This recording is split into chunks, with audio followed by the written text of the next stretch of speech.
इस बीच एक और बड़ी खबर आ रही है, इस खबर का रुख कर लेते हैं, फिर आपसे जवाब लेंगे। खामनेई की मौत के बाद ईरान ने ऐलान किया है सबसे बड़ा जवाबी हमला अभी बाकी है, जल्दी शुरू होगा सबसे बड़ा हमला। अमेरिकी सैन्य ठिकानों को निशाना बनाएंगे, ये ईरानी सेना की तरफ से कहा गया है। तो जनरल वाहिदी जो कि ईरानी सेना के प्रमुख बनाए गए हैं, IRGC के प्रमुख बनाए गए हैं, उसके बाद ये बयान आया है कि खामनेई की मौत के बाद अब जो सबसे बड़ा हमला है वो होना बाकी है। विशाल आपके पास आ रहे हैं, क्या हम अंडर एस्टिमेट कर रहे हैं रशिया को? अभी भी उत्तराधिकारी तय करने में रूस का कोई उसमें रोल रहने वाला है या नहीं रहने वाला है? देखिए, IRGC जो है अपने आप में ही काफी पावरफुल है। जैसा मैंने बताया कि उनके पास हजारों की संख्या में बैलिस्टिक मिसाइल्स हैं और वो अंडरग्राउंड नेटवर्क है पूरा बैलिस्टिक मिसाइल्स का, जो कि पूरे देश में, पूरे ईरान में फैला हुआ है। तो वो जगह जगह पर स्टोर किए रखते हैं दर्जनों सैकड़ों की संख्या में बैलिस्टिक मिसाइल्स। और ये ईरान दुनिया का टॉप 3 या 4 देश है जिसमें कि सबसे ज्यादा बैलिस्टिक मिसाइल्स हैं। तो ये जो खतरा है, ये सबसे बड़ा खतरा है यूएस और इजराइल के लिए। इसीलिए इजराइल और यूएस चिंतित होंगे कि जल्दी से जल्दी जो IRGC का लीडरशिप है उसको खत्म किया जाए या लॉन्च पैड्स खत्म किए जाए। तो इसमें रशिया का हेल्प हो जाए तो उनके लिए अच्छी बात है, लेकिन ईरान खुद में भी सक्षम है काफी डैमेज इन्फ्लिक्ट करने के लिए। जैसा हमने पिछले 24 घंटे में देखा है, IRGC ने एक के बाद एक मिसाइल दागे और वो सारे ही मतलब कम से कम 3 से 4 दर्जन मिसाइल तो दुबई में जाकर के गिरे हैं, बड़े मिसाइल्स। तो उनमें सक्षमता है कि वो ये सब कर सकते हैं। तो वही सक्षमता को खत्म करने के लिए क्या करना होगा, ये यूएस का भी लक्ष्य होगा। और जो मिसाइल्स हैं उनकी संख्या में काफी अलग अलग टाइप के मिसाइल्स हैं। हाइपरसोनिक मिसाइल्स भी हैं जो कि जिनको भेदना ऑलमोस्ट इम्पॉसिबल है आज के टेक्नोलॉजी के लिए। तो हाइपरसोनिक मिसाइल्स तो भेदे ही नहीं जा सकते, तो वो भी हैं ईरान के पास। तो एक के बाद एक क्या करता है ईरान, अभी देखना होगा। वो बोल रहे हैं कि अभी सबसे बड़ा हमला होना बाकी है, तो ये क्या हो सकता है ये हमला। ये और काफी सारे विशेषज्ञ ये भी बोलते हैं कि यूएस का जो स्टॉक पाइल है डिफेंस का, वो भी लिमिटेड है।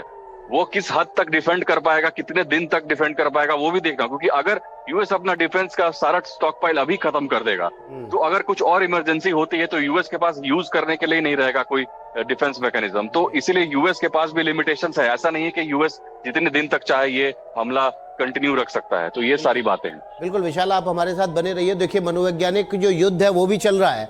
इजराइल की तरफ से एक बयान आया, इजरायली सेना ने कहा है कि ईरान पर कमजोर करने तक हम हमले जारी रखेंगे। तो इजरायली सेना की तरफ से बयान आया है, ईरान को कमजोर रखने तक हम हमले जारी रखेंगे। ईरानी सेना ने पहले ही कहा कि सबसे बड़ा हमला होना बाकी है। तो इस मनोवैज्ञानिक युद्ध, एक महायुद्ध के बीच एक मनोवैज्ञानिक युद्ध भी चल रहा है, ताकि एक दूसरे के मनोविज्ञान को कमजोर करके उसके हमले की धार है उसको कमजोर कर दिया जाए। एयर कमांडोर, ये बयान उसी तरह से है। ईरान कह रहा है कि हम सबसे बड़ा हमला अभी करने वाले हैं और अमेरिकी ठिकानों को नष्ट कर देंगे। इजराइल कह रहा है कि ईरान को कमजोर करने तक हम हमले जारी रखेंगे। IRGC कतई कमजोर नहीं है। ऐसी सूरत में क्या ये युद्ध और लंबा खिंचेगा? देखिए, IRGC की एक चीज हमको समझनी पड़ेगी कि 1.5 लाख से 1,70,000 के करीब उसकी फोर्स है। उसके अंदर ही IRGC की आर्मी जो कि 1 लाख से ऊपर है, नेवी और साथ में एरोस्पेस फोर्सेस भी हैं। यानी कि जो बैलिस्टिक मिसाइल्स की वो बात कर रहे थे कि उनके डायरेक्ट कंट्रोल के अंदर आती है, वो भी कई सैकड़ों या हजारों की संख्या में हो जाती है। और अभी तक जो बात चल रही थी कि जो ईरान ने अभी तक की मिसाइल्स का इस्तेमाल किया है वो top of the line missiles नहीं थी और इतनी एक्यूरेट भी नहीं थी, लेकिन वो भी भेद सकी थी एयर डिफेंस सिस्टम्स को। लेकिन अभी भी ईरान के पास ऐसी मिसाइल है जैसे फाता 2 जो कि हाइपरसोनिक मिसाइल है, यानी कि 5 गुना ध्वनि की स्पीड से ज्यादा तेज चलती हैं। और साथ में है खुर्रमशहर 4, वो भी हाइपरसोनिक मिसाइल है। और ये 4th जनरेशन की मिसाइल्स हैं। ये वो वाली मिसाइल्स हैं जो मनूवर करती हैं, यानी कि हवा में जाने के बाद अपनी ट्रैजेक्टरी को बदलती हैं, जिससे जब वो उनका जो डायरेक्शन है उसको इंटरसेप्ट करना बहुत मुश्किल हो जाता है। यानी कि ये कहते हैं जैसे रशिया ने ओरेशनिक का इस्तेमाल किया था, उसको इंटरसेप्ट नहीं किया जा रहा था। और इनके पास वो मिसाइल्स भी हैं जिनके मल्टीपल वॉरहेड्स हैं, यानी कि एक ही मिसाइल के अंदर 4, 5 या 6 वॉरहेड होंगे। अगर आप 2 को वॉरहेड को भी आप इंटरसेप्ट कर लें, बाकी वॉरहेड जाके अपने टारगेट्स पे लग जाएंगे। और इजराइल, अभी ईरान ने अपना सारा का सारा खेप जो मिसाइल्स का है इस्तेमाल नहीं किया है, कुछ परसेंटेज ही हुआ है। अभी भी उनके पास भारी भारी संख्या में मॉडर्न मिसाइल्स हैं और साथ में उनके पास मिसाइल है जैसे कि तालिया, ये जो कि दिसंबर 2023 में ऑपरेशनलाइज हुई थी। ये एक ऐसी मिसाइल है जो एंटी शिपिंग मिसाइल है और इसकी रेंज जो है 1000 किलोमीटर है। नूर भी एक और एंटी शिपिंग मिसाइल है। अब तो चीन भी उनको सीएम मिसाइल देना चाहता है, वो भी एंटी शिपिंग है। तो कहीं ना कहीं ऐसे वेपन सिस्टम्स हैं जो अभी तक उन्होंने इस्तेमाल नहीं किया और अभी तक एक एयरक्राफ्ट कैरियर अगर इनका मेडिटेरियन सी में है तो दूसरा अमेरिका का एयरक्राफ्ट कैरियर उसी जगह पे है और 1000 किलोमीटर के अंदर आता है वो। तो कहीं ना कहीं उस पे भी अभी तक कोई हमले हुए नहीं हैं। तो ये कहना कि दोनों साइड से साइकोलॉजिकल वॉरफेयर है, बिल्कुल है। साइकोलॉजिकल वॉरफेयर तो है ही है, वो एक दूसरे की मोराल को डिफीट करना चाहते हैं। कहते हैं युद्ध के अंदर दो चीजें बहुत इंपॉर्टेंट होती हैं, एक तो फिजिकल एलिमेंट जो फोर्स आपके पास है, टेक्नोलॉजी आपके पास है, मिलिट्री, लेकिन उससे भी ऊपर है विल टू फाइट। अगर आपकी विल टू फाइट को खत्म कर दिया जाए तो कितनी भी बड़ी सेना हो, पाकिस्तान की सेना के 93,000 लोग ढाका की डिफेंस के लिए अवेलेबल थे 1971 में, लेकिन विल टू फाइट नहीं थी। और जब इंडियन एयरफोर्स ने वहां उनके गवर्नर हाउस ढाका पे अटैक किया 57 मिलीमीटर रॉकेट्स के साथ, तो वहीं पे गवर्नर कैपिटुलेट हो गए और उन्होंने सरेंडर अनाउंस कर दिया था। तो ये होती है विल टू फाइट जब आपके पास। और इसी पर लौटेंगे तो ग्रुप कैप्टन देवनाथ जी से जवाब लेंगे, लेकिन उससे पहले हम देखिए आपके सामने एक ग्राफिक्स रख रहे हैं, किन किन ईरान के लीडरशिप की मौत हुई है वो हम आपके सामने रख रहे हैं। जो सुप्रीम लीडर हैं आयतुल्लाह खामनेई, उनकी मौत हो चुकी है। शनिवार को इजराइल अमेरिका के साझा हमले में उनके आवासीय परिसर में उनकी मौत हुई। 20 से ज़्यादा बम गिराए गए थे। अजीज नासिर जादेह रक्षा मंत्री हैं ईरान के, इनकी मौत हो चुकी है। इसके अलावा मोहम्मद शिराजी खामनेई के मिलिट्री चीफ थे, इनकी भी इजराइल अमेरिका हमले में मौत हो चुकी है। अली शमशानी जो कि खामनेई के सुरक्षा सलाहकार थे, इनकी भी इस हमले में मौत हुई है। और मोहम्मद फहलपुर IRGC के चीफ हैं, इनकी मौत हो चुकी है। इसके अलावा हुसैन देहधानी इनकी ये चेयरमैन है SPND के, इनकी मौत हो चुकी है। और पूर्व चेयरमैन रजा मुस्तफ़ी मियाँ जो पूर्व चेयरमैन है SPND की, इनकी मौत हो चुकी है। और खुफिया ब्यूरो चीफ सालेह असादी की भी मौत हो चुकी है। तो ये वो 8 तस्वीरें हैं जो टॉप लीडरशिप थी ईरान की, जिनकी मौत हो चुकी है। देखिए दफ्तर के अंदर काम करते वक्त शनिवार को जब हमले किए गए तब खामनेई की मौत हुई। अमेरिकी हमले के वक्त खामनेई अपने दफ्तर में काम कर रहे थे, दफ्तर के ऊपर 20 से ज़्यादा बम गिराए गए जिसमें उनकी मौत हो गई। ये खामनेई की मौत कैसे हुई ये हमने आपके सामने रखा। जोरदार धमाके हुए, 20 से ज़्यादा बम गिराए गए। शनिवार को तड़के ये हमले उनके आवासीय परिसर और दफ्तर में किए गए थे। जिस वक्त खामनेई की मौत हुई वो अपने दफ्तर के भीतर थे और वहीं पर काम कर रहे थे।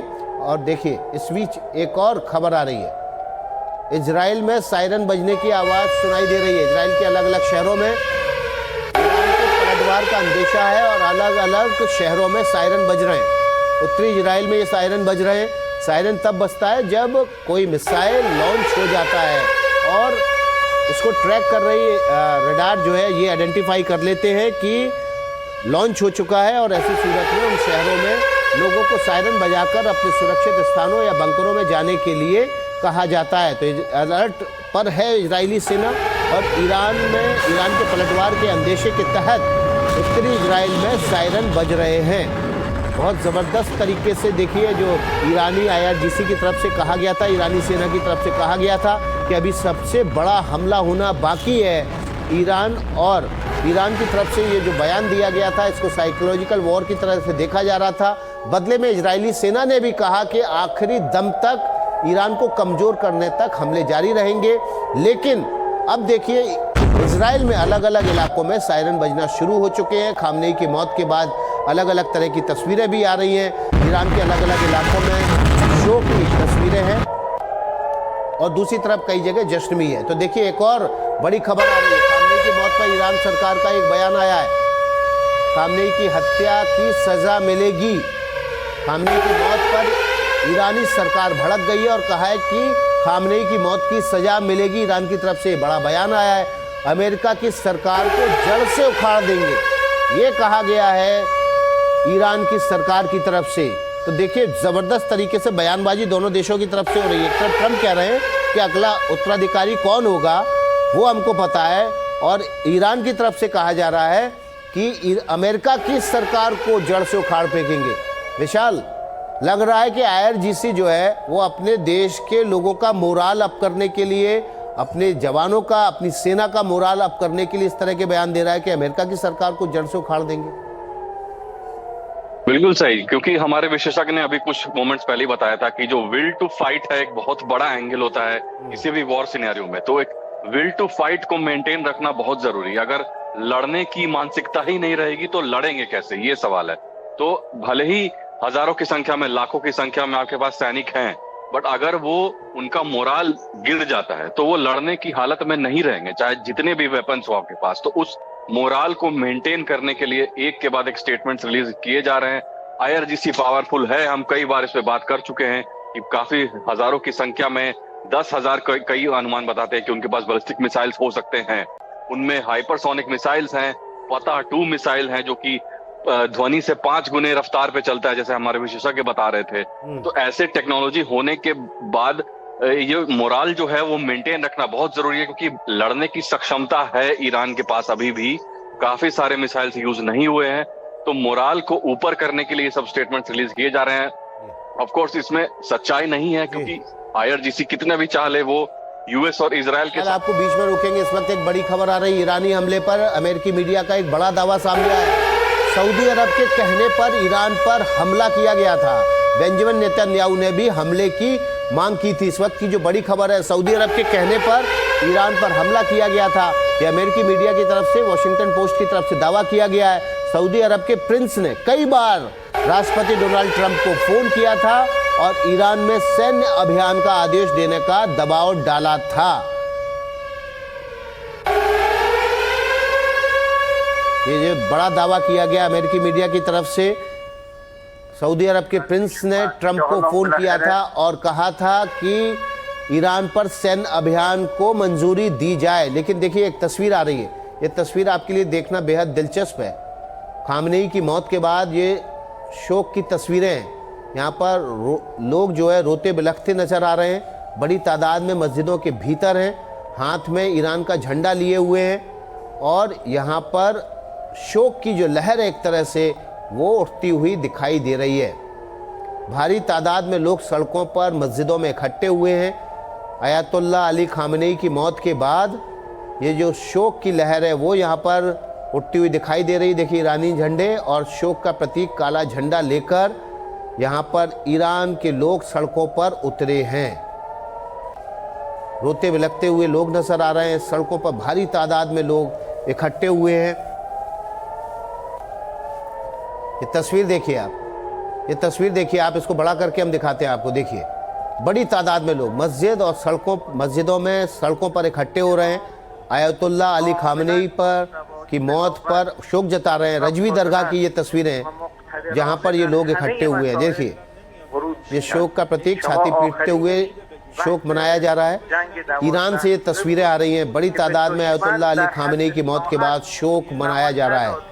ग्रुप कैप्टन देवनाथ ये तस्वीरें दिखा रही हैं। आईआरजीसी कतई कमजोर नहीं है। लोगों का समर्थन अभी भी खामनेई के साथ है, उस रिजिम के साथ है जिसका प्रमुख लीडर चला गया है। ऐसी सूरत में डोनाल्ड ट्रंप की तरफ से जो दावा किया गया कि वो जानते हैं कौन होगा अगला, क्या उनके मन का बैठ पाएगा? डोनाल्ड ट्रंप का ये दावा कि वो जानते हैं कि अगला सुप्रीम लीडर कौन होगा, इसके दो मंशा हो सकती है। एक तो है कि अगला सुप्रीम लीडर जो है डोनाल्ड ट्रंप यानी अमेरिका और इजराइल मिलकर वहां स्थापित करने की कोशिश कर रहे हैं, लेकिन इसके चांसेस बहुत कम हैं। आज सारा दिन आप देखेंगे ईरान का जो नेशनल मीडिया है वो लगातार दर्जनों जगह से इस तरह के शोक सभाएं जो हो रही हैं उनके चित्र ट्रांसमिट करेगा, क्योंकि इससे दो चीजें हो रही हैं। एक तो ईरान के अंदर जो लोग हैं उनको अपनी सरकार पर यकीन रहेगा, भरोसा रहेगा। दूसरी बात है, इतनी बड़ी शोक सभाओं को दिखाकर वह ईरान के अंदर जो आयतुल्लाह खामेनी के विरोध में जो ग्रुप हैं उनको डिमोरलाइज करने की कोशिश करेंगे। आज आप शाम तक देखेंगे कि ईरान के हर शहर में इस तरह की एक विभाजन की स्थिति दिखाई देगी, जिसमें हम देखेंगे कि शहर के उत्तर दिशा में एक तरह के लोग हैं जो कि खामेनी के विरुद्ध प्रदर्शन कर रहे हैं, उसी शहर में दक्षिण दिशा में लोग जो हैं खामेनी के सपोर्ट में प्रदर्शन कर रहे हैं। होता क्या है, देखिए अमेरिका का एंड गेम क्या है ये समझना पड़ेगा। अमेरिका को मालूम है कि आईआरजीसी के टॉप कमांडर्स को तोड़ना और अपनी तरफ मिलाना शायद इतना ज़्यादा आसान नहीं होगा। इसीलिए उनकी कैलकुलेशन ये है कि ईरान के पास बड़ी मिसाइलें कितनी हैं। अभी हम खरमशहर 4 का नाम ले रहे थे, कल हमने फतेह 2 का इस्तेमाल देखा। इनकी रेंज है 2000 किलोमीटर। बड़ी मिसाइलें सिर्फ उनके पास शायद 1500 के आसपास है। तो अमेरिका का कैलकुलेशन ये है कि हर रोज अगर ईरान को प्रेरित किया जाए या बाध्य किया जाए कि वो 200 ऐसी मिसाइलें फायर करता रहे, तो अगले 7 दिन में या 10 दिन में ईरान की जो लॉन्ग रेंज बैलिस्टिक मिसाइल हैं जिनकी रेंज 2000-3000 किलोमीटर है वो खत्म हो जाएंगी। तो ईरान जिस दिन उसके ऐसे लॉन्ग रेंज बैलिस्टिक मिसाइल खत्म हो जाएंगे, उसके बाद आईआरजीसी क्या करेगी? उसके बाद आईआरजीसी के पास शॉर्ट रेंज एसआरबीएम्स बच जाएंगी जिनकी रेंज महज 400 किलोमीटर या 600 किलोमीटर है, या ड्रोन बच जाएंगे जैसे शाहिद 136 जिनकी रेंज महज 500 किलोमीटर 700 किलोमीटर है। तो उसके बाद जो अटैक हैं वो इजराइल की तरफ नहीं जा पाएंगे। हाँ, अटैक जो हैं वो खाड़ी देशों में ही जो अमेरिकन इंस्टॉलेशंस हैं, नेवल आर्मी और एयर बेसेस हैं, उनकी तरफ केंद्रित हो जाएंगे। ठीक है ग्रुप कैप्टन, देखिए इस वक्त एक बड़ी खबर आ रही है। ईरान में खामनेई की मौत पर जगह जगह शोक व्यक्त किया जा रहा है। सड़कों पर लोग उतर रहे हैं और खामनेई के समर्थन में और शोक में शामिल हो रहे हैं। तेहरान के रेवोल्यूशनर स्क्वायर पर मार्च चल रहा है। मार्च में हजारों लोग शामिल हुए हैं। इस वक्त की जो बड़ी खबर है ईरान में जबरदस्त तरीके से खामनेई की मौत पर शोक मनाया जा रहा है। एक और बड़ी खबर आ रही है, ईरान के हमले पर एक बार फिर से राष्ट्रपति डोनाल्ड ट्रंप का बयान आया है। ईरान पर हमले को लेकर राष्ट्रपति डोनाल्ड ट्रंप का बयान आया है। सीबीएस न्यूज से अमेरिकी राष्ट्रपति डोनाल्ड ट्रंप ने बात की है। ईरान के हमले पर ट्रंप ने कहा है कि